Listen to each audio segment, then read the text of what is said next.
Reporter files में बात करेंगे बुलडोजर एक्शन से आली गांव वाले बेबस।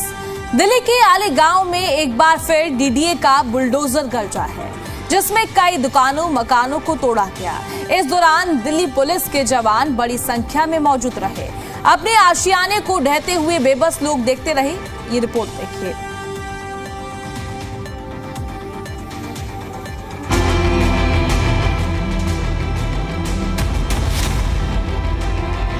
दिल्ली में अब उत्तर प्रदेश सरकार के योगी मॉडल की झलक साफ दिखाई देने लगी है।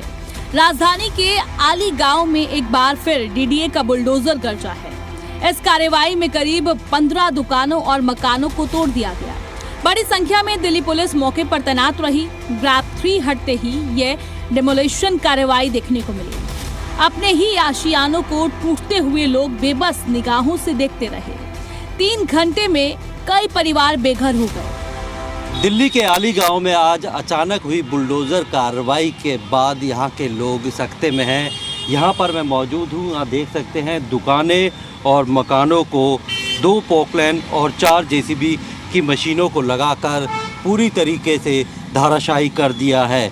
दरअसल ये पूरा इलाका जो है ये डीडीए इसको अपना बताता है, जबकि यहाँ के लोगों का कहना है कि ये एक किसान का था जिसने मुआवजा नहीं उठाया। लंबी कानूनी लड़ाई जो है वो कोर्ट में भी चली, जिसके बाद आम लोगों को यहाँ पर घर बेच दिए गए थे। और ये आप देख सकते हैं ये बड़े बड़े जो घर हैं ये यहाँ पर कई सालों से बने हुए हैं और लोग यहाँ पर रह रहे थे। अब डीडीए अचानक कार्रवाई करने के लिए पूरी जेसीबी और लाव लश्कर के साथ आता है। सामने दीवार होती है और गेट होता है, उसे तोड़ा जाता है और उसके बाद दुकानें और यहाँ पर ये सामान जो देख सकते हैं आप, पूरा स्ट्रक्चर ये गिराया जाता है।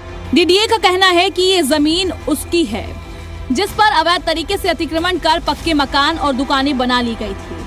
डीडीए के मुताबिक नवंबर महीने में ही अतिक्रमणकारियों को नोटिस जारी किया गया था और कोर्ट के आदेश के बाद अब जमीन को खाली करवाया जा रहा है। हालांकि स्थानीय लोगों का आरोप है कि भ्रष्टाचार की बुनियाद पर डीडीए की जमीन बेच दी गई। लोगों को ये कहकर प्लॉट बेचे गए कि मामला हाई कोर्ट में जीत लिया गया, लेकिन करीब 3 महीने पहले कोर्ट ने आदेश दिया कि 2013 के भूमि अधिग्रहण कानून के तहत मूल मालिक को मुआवजा दिया गया और उससे पहले जमीन को पूरी तरह खाली कराया गया।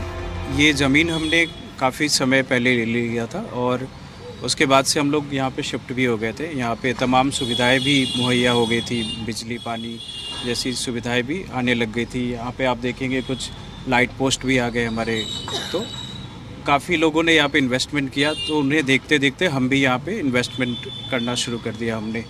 लेकिन आज अचानक से हमें पता चलता है कि आज मैं 12 बजे के आसपास अपने कुछ ज़रूरी काम से बाहर गया, तो उसके बाद से आता हूँ तो देखता हूँ कि डीडीए की यहाँ पे गाड़ी आई है और लगातार डेमोलेशन स्टार्ट कर दिया है। तो मैं वापस अपने ड्यूटी से वापस आता हूँ और आके देखता हूँ कि डेमोलेशन लगभग स्टार्ट हो चुका होता है, काफ़ी तहस महस हो चुका होता है। डीडीए उस समय कहाँ थी जब ये बन रहा था?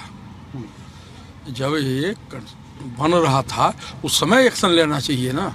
जब ज़मीन बिक गई, बिल्डिंगें खड़ी हो गई, इसके बाद एक्शन लेना ठीक है? देखिए जी, हमने तो शुरू में मैंने भी यहाँ लिया था 50 से प्लॉट, मेरा भी है। हमने तो ये देखा था कि मंगत राम शर्मा जी हैं, उनके नाम ही ज़मीन थी और उन्होंने दिल्ली हाई कोर्ट से केस जीता था।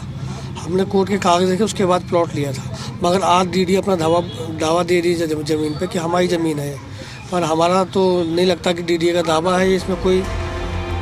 लोगों का ये कहना है कि जमीन के कथित मालिक ने आज तक मुआवजा उठाया ही नहीं। इस पूरे विवाद में सबसे ज्यादा परेशान वो लोग हैं जिन्हें अब डीडीए ने अगले 2 से 3 दिन में मकान खाली करने का नोटिस दिया है। आशंका जताई जा रही है कि इसी इलाके में एक बार फिर बुलडोजर कार्रवाई होगी। अब ऐसे क्या बताऊं, अभी तो कुछ आइडिया ही नहीं है कितना क्या है। बस हो गया काम। आज कितने दुकानों पर कार्रवाई हो रही है? आज मेरे पास 5-6 दुकानें हैं, ये इन पर कार्रवाई हो रही है। मेरे पास कोई भी इन्फॉर्मेशन नहीं आई थी। जो इनके मालिक है, जो हमसे किराया लेते थे, उनके पास हो सकता है आई हो, और हमारे पास किसी ने भी इस चीज़ की इन्फॉर्मेशन दी नहीं थी। हमें आज हम तो किराए पे यहाँ पे थे और आज सुबह आके कोई पहले इसका कोई नोटिस नहीं, कोई इन्फॉर्मेशन नहीं, और आके बस उन्होंने तोड़ना शुरू कर दिया।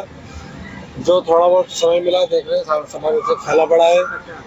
अभी फिलहाल में तो सामने जो दुकानें हैं, 8-9 दुकानें हैं, वो तो टूट ही रही है। पीछे का कोई आइडिया नहीं कि वो भी टूटेंगी या नहीं टूटेंगी। बहरहाल सरकारी जमीन से अतिक्रमण हटाने की कार्यवाही कानून के तहत सही मानी जा सकती है, लेकिन सवाल ये है कि अगर जमीन गलत तरीके से बेची गई थी तो उस भ्रष्टाचार के जिम्मेदार कौन है और सजा सिर्फ गरीब और मध्यम वर्ग को ही क्यों मिल रही है। अब देखना ये होगा कि इस पूरे मामले में प्रशासन आगे क्या कदम उठाता है। सबसे बड़ा सवाल यही है कि आखिर इन लोगों की क्या गलती थी जिन्होंने मोटी कीमत देकर यहाँ पर घर खरीदा था। प्रमोद शर्मा, जी मीडिया, दिल्ली।